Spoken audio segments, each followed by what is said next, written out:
नमस्कार, मेरा नाम डॉक्टर अभिनव जैन है। मैं यूरोलॉजी और किडनी ट्रांसप्लांट विभाग फोर्टिस हॉस्पिटल शालीमार बाग में कार्यरत हूँ। आज हम बात करेंगे प्रोस्टेट की एनलार्जमेंट, इसकी दवाइयाँ और कुछ सर्जरीज के बारे में। तो पहले बात करते हैं कुछ भ्रांतियों के बारे में।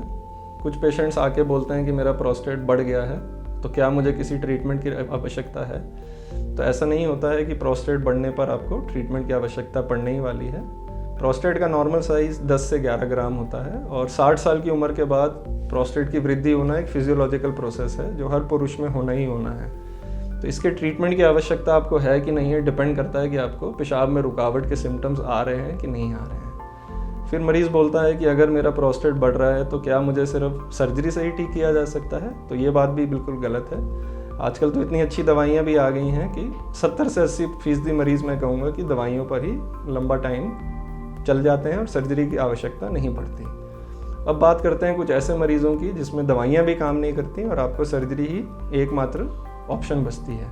ऐसे कौन से मरीज़ हैं? ऐसा वो मरीज़ है जो लंबे टाइम से प्रोस्टेट की दवाइयाँ खा रहा है, उसको दवाई खाने से आराम भी आ रहा था बट कुछ समय से उसको आराम आना बंद हो गया है। तो ऐसे मरीज़ में हम रिकमेंड करते हैं कि आपको प्रोस्टेट की सर्जरी करा लेनी चाहिए। दूसरे मरीज़ हैं जिनको पेशाब में बार बार इन्फेक्शन हो रहा है। ऐसे मरीज़ों में दवाइयाँ यूजुअली काम नहीं करती और प्रोस्टेट की सर्जरी कराने से कामयाबी मिलती है।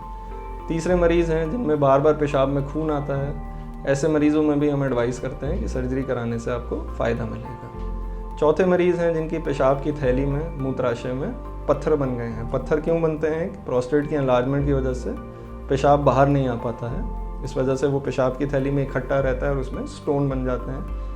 तो ऐसे मरीज़ों में भी दवाइयाँ काम नहीं करती, स्टोन्स बार बार बनते रहेंगे, तो आपको स्टोन की सर्जरी भी करानी पड़ेगी, साथ में प्रोस्टेट का ऑपरेशन भी कराना पड़ेगा। फिर कुछ अनफॉर्चुनेट मरीज़ ऐसे हैं जो प्रोस्टेट की वृद्धि से जिनकी किडनीज़ में खराबी आनी शुरू हो जाती है। यूरिन आगे ना जाने की वजह से किडनीज़ में यूरिन जमा होता है बैक प्रेशर की वजह से, और उनकी किडनीज़ धीरे धीरे ख़राब होती हैं, क्रिएटिनिन की मात्रा बढ़ती है।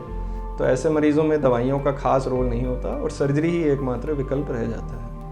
फिर कुछ ऐसे मरीज़ होते हैं जिनका अचानक से पेशाब रुक गया, जो बिल्कुल ठीक थे और एकाएक रात को उनका पेशाब नहीं उतरा। ऐसे मरीज़ों में हमने पेशाब की नली डाली, उनको दवाइयाँ शुरू करी और कुछ टाइम बाद नली निकाल के हम देखते हैं पेशाब अगर दोबारा रुक जाता है तो ऐसे मरीज़ों में ये मान लिया जाता है कि दवाइयाँ काम नहीं करेंगी, दवाइयाँ विफल रही हैं। तो ऐसे मरीज़ों में सर्जरी की आवश्यकता पड़ती है।